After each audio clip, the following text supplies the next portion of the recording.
আর এখন তো মসজিদগুলোতে নামাজ পড়তে গিয়ে দেখি শুক্রবারে ইমাম সাহেবের খুতবা কি শুনবো, বিএনপির হলো একটু খুতবা শুনতে হয় আর জামাতের একটু খুতবা শুনতে হয়। যার বিরুদ্ধে ন্যূনতম কোনো অভিযোগ আসবে দুর্নীতি, চাঁদাবাজি, সন্ত্রাসীরা, আমরা তাদেরকে নমিনেশন দিব না। আর যদি আমাদেরকে আপনারা জেলে করতে চান, হত্যা করতে চান, এই স্ট্র্যাটেজি দিয়ে আপনাদের বেশি কাজ হবে না।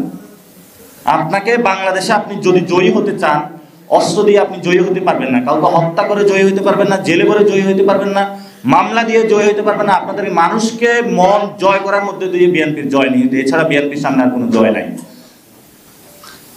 এই জন্য আমরা সকলকে বলবো, বাংলাদেশের যারা জনগণ রয়েছে, আপনারা দেখছেন আমরা নতুন বাংলাদেশ গঠন করতে চাই।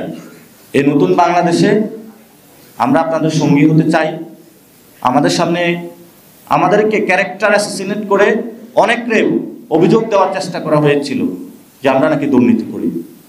দুর্নীতিতে যারা চ্যাম্পিয়ন, গণ অভ্যুত্থানের পর আমি বলেছিলাম এক লোকে যে চাঁদাবাজি আর দুর্নীতি করেছে তারা দিয়েই তো গণভোট হওয়া সম্ভব। এত ধরনের তারা বাংলাদেশের মানুষের উপর অত্যাচার করেছে। আমরা এই পর্যন্ত কোনো দুর্নীতির সাথে যাইনি, আমরা কোনো সন্ত্রাসের সাথে যাইনি, আমরা চাঁদাবাজের সাথে যাইনি। এবং আমাদের এই যে বৈষম্য বিরোধী নাগরিক কমিটি থেকে নাগরিক পার্টির কোনো নেতাকর্মী আগামী ইলেকশনে যার বিরুদ্ধে ন্যূনতম কোনো অভিযোগ আসবে দুর্নীতি, চাঁদাবাজি, সন্ত্রাসীরা, আমরা তাদেরকে নমিনেশন দিব না ইনশাআল্লাহ। এটা আমাদের দৃঢ় প্রত্যয়।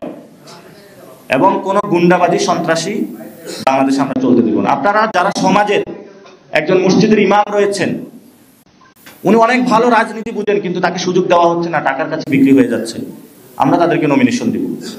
একজন স্কুলের হেডমাস্টার সারাদিন যিনি বাচ্চাদেরকে শিক্ষিত করেছেন একটা এলাকায়, গডফাদারদের যন্ত্রণায় ইলেকশনে কি দাঁড়াবে, স্কুলের হেডমাস্টারে তার দ্বারা থাকার সম্ভাবনা নাই। তার স্কুল কমিটিগুলো কিনে নেওয়া হয়েছে, গভর্নিং বোর্ড করে তারা সেগুলো সভাপতি হিসেবে বসেছিল। আর এখন তো মসজিদগুলোতে নামাজ পড়তে গিয়ে দেখি শুক্রবারে ইমাম সাহেবের খুতবা কি শুনবো, বিএনপির হলো একটু খুতবা শুনতে হয় আর জামাতের একটু খুতবা শুনতে হয়। কারণ সভাপতি বিএনপির, সেক্রেটারি জামাতের, আর ওইখানে হলো রেফারের ভূমিকা খতিব সাহেব। খতিব সাহেব কি বলবে যে ভাই কিছু তো বললে আমার চাকরি থাকবে না।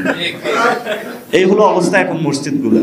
আমি গণ অভ্যুত্থানের পরে ওই যে একটা মন্দিরে গিয়েছিলাম, মন্দিরে গেলাম যে হিন্দু ভাইদের সাথে একটু কথা টথা বলবো, তাদের দুঃখ কথাগুলো শুনবো। মন্দিরে গিয়ে দেখি যে একটা দলের বড় বড় স্পিচ চলতেছে বড় বড় বোর্ডের মধ্যে। তা আমি বললাম আমি কি মন্দিরে এসেছি না কোনো দলীয় কার্যালয়ে এসেছি, আমি পার্থক্য করতে পারতেছিলাম না। তো এটা মসজিদও হচ্ছে, আবার এটা এখন তো মসজিদে গোপন বৈঠকও শুরু হয়েছে। আপনারা মানে উনি রাজনীতি করবে, মসজিদে যায় ইসলামের কথা না বললে ভাই দাঁড়ি পাল্লাতে ভোট দেন। তো এটা আপনি বাইরে এসে বলেন, বাজারে এসে বলেন, মানুষের ঘরে গিয়ে বলেন, মসজিদে আপনি বলতে পারেন আমরা একটা শান্তির সমাজ চাই। এখান থেকে মসজিদে গিয়ে আপনি দাঁড়িপাল্লা, ধানের এই ধরনের কাজগুলো করে আমাদের ধর্মীয় প্রতিষ্ঠানগুলোকে নষ্ট করা হয়। ধর্মীয় প্রতিষ্ঠানগুলো অনেক আগে নষ্ট করা হয়েছে, আরও নষ্টের পথে যাচ্ছে। আর আমি এই যে আমাদের ইসলামিক অঙ্গনে অনেক ভাইদেরকে বলবো যে দুই একটা সিটের কাছে তারা তাদের টুপি বিক্রি করে দিচ্ছে।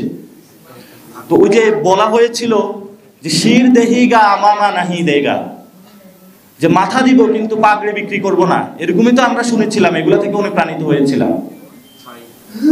তো এখন তো তারা একটা আসনের কাছে তাদের মানে শির তো দূরের কথা, পাগড়ি, টুপি, পাঞ্জাবি সবকিছুই তারা বিক্রি করে দিতেছে। জন্য তাদের কাছে আহ্বান জানাবো যে সামান্য একটা সিটের কাছে, সামান্য কয়েকটা টাকার কাছে আপনারা নিজেদের পাগড়ি, টুপি, পাঞ্জাবি এগুলো কেউ বিক্রি করবেন না। এগুলো অনেক পবিত্র সম্পদ। এগুলোর জন্য নবী সাল্লাল্লাহু আলাইহি সাল্লাম আরবের মধ্যে এমন কোনো কষ্ট যে উনি সহ্য করেন নাই, আর সেই কষ্টকে জলাঞ্জলি দিয়ে আপনারা বাংলাদেশে সেই কষ্টটা ভোটের কাছে বিক্রি করে দিবেন না, দুই একটা আসনের কাছে।